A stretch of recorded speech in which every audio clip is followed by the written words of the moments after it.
사석사상으로 다시 읽는 요한복음 잃어버린 예수 14번째 시간입니다. 오늘은 예수가 분연히 성전 정화에 나섰다. 예수가 분연히 성전 정화에 나섰다라는 제목으로 말씀드리겠습니다. 북아메리카의 원주민인 인디언들은 시간 개념이 분명치 않다고 합니다. 그래서 사람의 나이를 물을 때도 몇 살이냐고 묻지 않고 겨울 눈을 몇 번 버느냐고 묻는다는 것입니다. 복음서 저자들도 옛사람이 되어서 그런지는 몰라도 시간 개념이 없는 것을 보여줍니다. 몇 년도라는 것을 몇 곳에서만 밝혔다면 지금과 같이 시간적으로 오리무중인 일은 없었을 것입니다. 그리하여 예수의 공생의 기간도 확실한 것은 전혀 알 수 없습니다. 그래서 이스라엘 민족의 명절인 유월절에 예수가 몇 번 활동했는가를 두고 셈하기도 합니다. 예수가 예루살렘 성전에 나타난 횟수를 근거로 예수의 공생의 활동 기간을 짐작하는 것입니다. 그러나 예수가 예루살렘에 나타난 일이라고 질서 정연한 것도 아닙니다. 요한복음 2장에 실려있는 성전 정화 또는 성전 확청 사건도 공관복음에는 공생의 마지막에 있었던 것으로 기록되어 있습니다.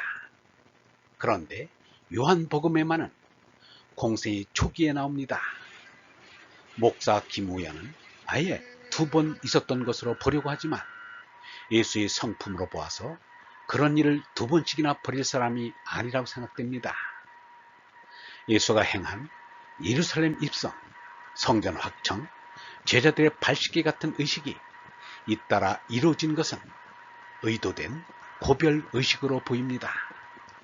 따라서 공생의 말기로 보는 것이 합리적일 것입니다. 예수께서 대제관 가야바의 저택에서 신문을 받으셨을 때 유대 교인들이 성전 모독죄를 뒤집으신 일로 미루어 성전 정화 사건은 마르코 복음의 기록대로 예수 생애 말기에 일어났다고 보겠다. 상한 갈대도 꺾지 않고 꺼져가는 등불도 불지 않는 예수가 비록 짐승을 잡아 바치는 제사라 살벌하지만 엄숙히 제사의식이 진행되고 있는 성전에서 성전 마당에 있는 제물이 될 짐승들을 몰아내고 환전상의 집기를 뒤집어엎는 대소란을 일으켰으니 작은 사건일 수는 없습니다. 명절 중에도 추수감사절은 풍성한 먹을거리를 주신 하느님께 감사하는 인류 공통의 명절입니다. 거기에 이스라엘 민족은 민족적인 대시련을 이겨낸 출애굽을 기념하는 의식이 어울려 큰 명절이 되었습니다. 유월절, 오순절, 초막절이 모두 출애굽과 관련이 있습니다. 아슬아슬하게 높이 솟은 단의 절벽이 있는 곳이 명승지가 되듯이 민족적 존망의 위기를 극복한 일이 명절이 되는 것입니다. 명절에는 13살 이상인 남자는 예루살렘 성전을 찾아 제의를 치러야 할 의무를 지니게 됩니다. 일종의 국민총동원령이라 하겠습니다. 그러니 민족 대이동이 일어나는 것입니다. 그리하여 예루살렘 성전은 명절 절기 내내 사람들로 몸살을 앓았습니다. 국내 거주자는 물론이고 국외에 사는 유민들도 곡을 찾아왔던 것입니다. 성전은 절기 내내 사람들로 몸살을 앓았고 자정부터 문이 열려 있었다. 1년에 한 차례 대속죄일에 오직 대제사장만이 지성소에 들어갈 수 있었으나 절기 내내 휘장을 걷어놓았기 때문에 유대인 남자 순례기라면 누구나 성소의 문을 통해 그 내부를 볼 수 있었다. 순례자들은 최소한 한 차례 이상 희생제의를 드렸는데 그 결과 엄청난 수의 짐승들이 소비되었으며 이방인들에게도 같은 기회가 주어졌다. 그리하여 성전은 약탈의 시대에도 불구하고 막대한 부를 축적했다. 많은 양의 금이 이 성전 내부에 있는 창고에 보관되었다. 예수의 성전에 대한 생각은 다시는 내 아버지의 집을 장사하는 집으로 만들지 말라 라는 한마디 말씀에도 잘 나타나 있습니다. 민주화운동을 하는 이들이 폭력 시위를 변명하려 할 때 예수의 성전 정화에서 물리적인 행동을 들먹이지만 예수의 행동은 어느 한계를 벗어나지 않았습니다. 사람에게는 폭력을 행사한 일이 없기 때문입니다. 유영모는 의분은 있어야 된다고 하였습니다. 의분이 있어야 한다. 우리 사회에는 도무지 의분이 없다. 불덩어리가 자기 발등에 떨어지지 않으면 오불관은 가만히 있는다. 어떤 뜻에서는 예수석가 공자 같은 이는 그 시대에 대단히 의분을 낸 사람이라고 볼 수 있다. 못된 세상에 도무지 참을 수 없어서 그냥 둘 수 없다고 해서 세상을 바로 잡고자 한 불의를 불살라주고 한 말씀이 경전으로 되어 나온 것이라고 볼 수 있다. 과거의 철학 종교가 다 무엇인가? 의분의 발로 그것이 아닌가? 이를 본받아 옛 성인이 하였듯이 우리들도 의분을 느끼라고 하는 것이 그들 성인들의 뜻이 아니겠는가? 그러나 지금은 어떻게 된 일이 의분을 도무지 모르고 있다. 학교에서 교육한다는 것이 무엇을 가르치는지 모르겠다. 불의를 보고도 노여할 줄 모르면 참이 아니다. 성전의 제사 종교 의식이 이스라엘 민족에 응집할 수 있는 구심점 역할을 한 것은 부인할 수 없는 사실입니다. 그러나 유대 민족의 정신적인 향상을 가로막는 역할을 한 것도 사실입니다. 명절이 되면 제물로 쓸 짐승을 사고 파느라 성전 마당이 가축시장처럼 웅성거렸습니다. 명절 동안 장사꾼 한 사람이 양과 염소를 3,000마리 넘게 팔았다고 합니다. 성전의 이방인 마당에는 외국 돈을 바꿔주는 환전상들이 즐비하였습니다. 외국 은전에는 그 나라 임금의 초상이 들어있어 성전세로 직접 쓸 수 없었습니다. 수수리를 받고 이스라엘의 세겔로 바꿔주었습니다. 이들의 자릿세만도 엄청났으며 제사의식을 관장하는 유대교 지도자들에게는 이 제사의식이 황금알을 낳는 거위였습니다. 그러나 예수처럼 차원 높은 영적인 신앙인이 볼 때 유대교는 백해무익한 종교일 뿐이었습니다.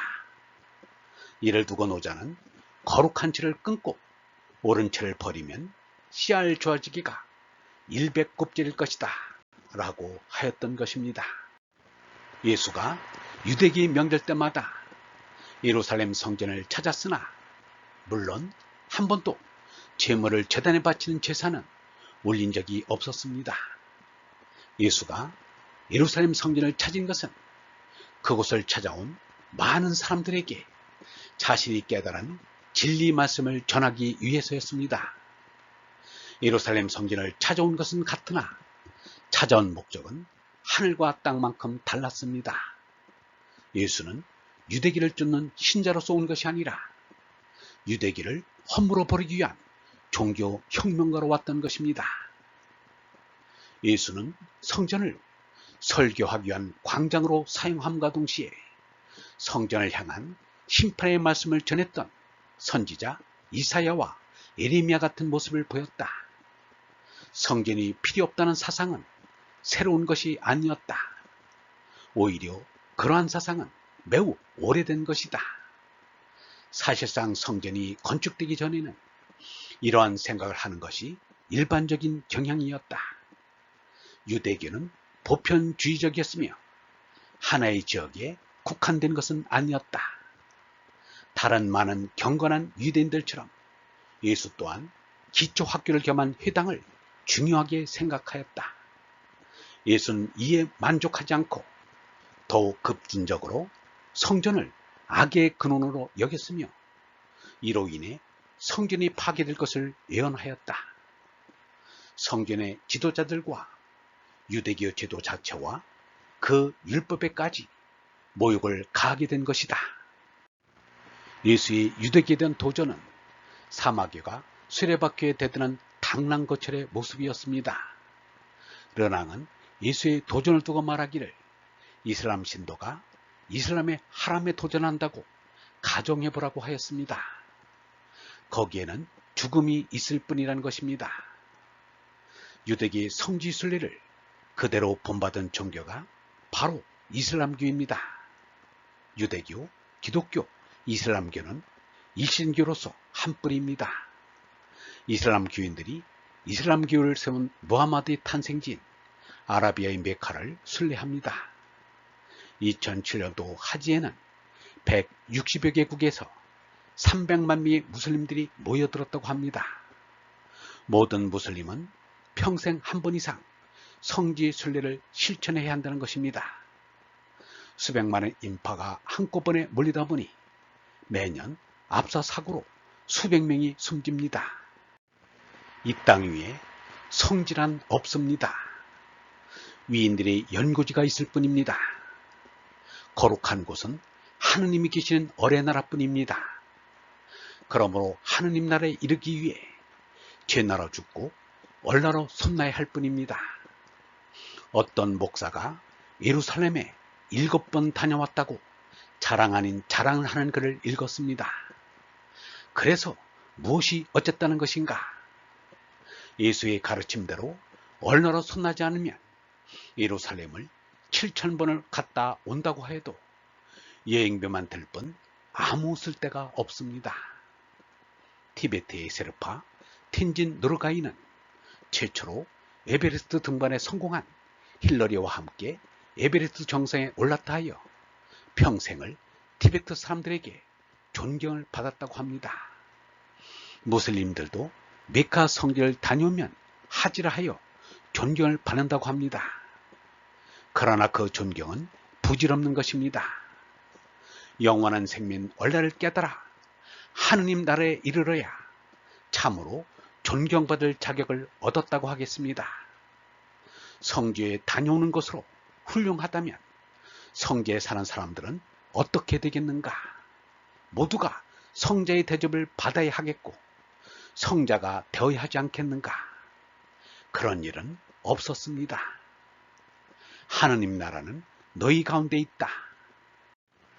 얼번 여러분, 의분은 있어야 합니다. 불의를 보고도 노유할 줄 모르면 참이 아닙니다.